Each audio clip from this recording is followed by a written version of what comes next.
guys, it's Shay Rudolph. I play Stacy McGill on the Babysitters Club, and today I'm going to be making some jewelry. If you guys wanted to try this out at home, you're going to need some supplies. So I wanted to show you guys what I like to use.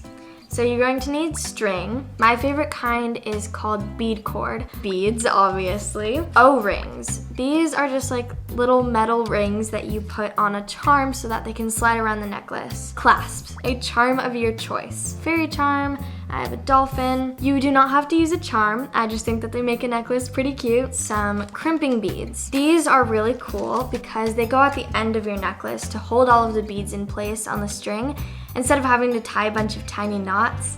So it makes it so much easier for you. With those, you are going to need some pliers to hold them in place, like this. So pliers can sometimes be really sharp, so make sure that you always have a parent around when you're using them. First, you want to figure out what you want to make, whether it's a pair of earrings, a bracelet, a ring, or a necklace.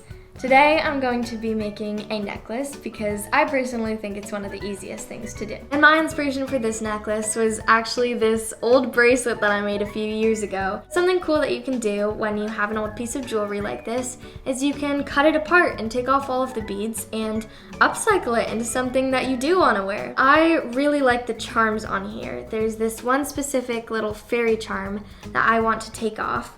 And I also think that these pink and blue beads are super pretty. I'm now going to get the charms to put on my necklace, and to do so, I need to cut this apart. As you can see, it's all stretched out. I'll never wear it again. So I'm trying to do this with one hand, but I'm just going to cut it, and you can just let all of the beads fall off onto your little dish. Since I'm using a fairy charm for my necklace, I started looking through the beads and I found these super cute little flower beads. So I just started pulling out some blue and green flowers to use on my necklace. After you figured out what jewelry you want to make, you are going to start picking out all the beads you want to use. Picking out beads is actually one of my favorite parts of jewelry making because it's the main thing that makes your necklace or jewelry so unique. Since I'm pulling inspiration from this bracelet that I made, I was looking at these blue beads and I really like the color, but I'm not sure I like the size. So I went over here to the bead box and I found these tiny blue beads inside of here. There's some of them in there. And I just started pulling those out and putting them in a plate to put together on my necklace. To start off your necklace, you're going to want to take your crimping bead first and you pull it all the way through to about 2 inches away from the end of the bottom of your string. And then you take the end part of your clasp and you put that on through the needle end of your string.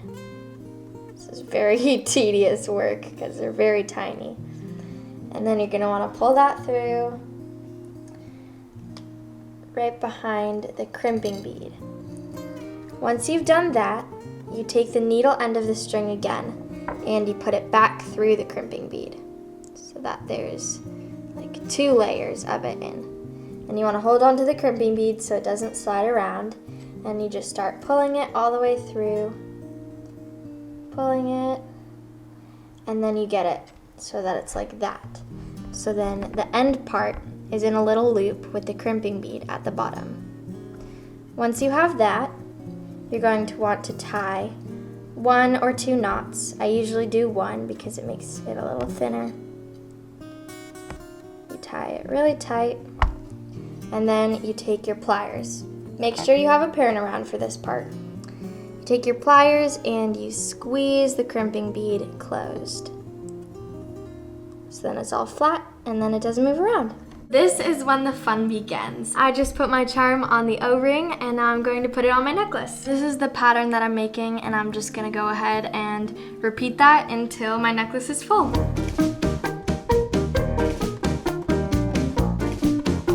Once you think you've put enough beads on the string, you can go ahead and measure it around your neck to see if it's a length that you like. I actually think this length is perfect, so I am going to start putting the clasp on the necklace to finish it up. To finish a necklace, you do the exact same steps that you did to start the necklace.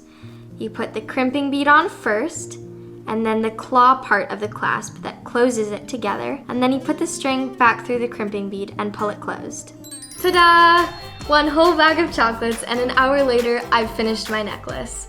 I absolutely love it, and if you guys decided to make one too, I hope you love yours as well. Thank you so much for watching. I hope you had a ton of fun learning how to make a necklace with me. Bye!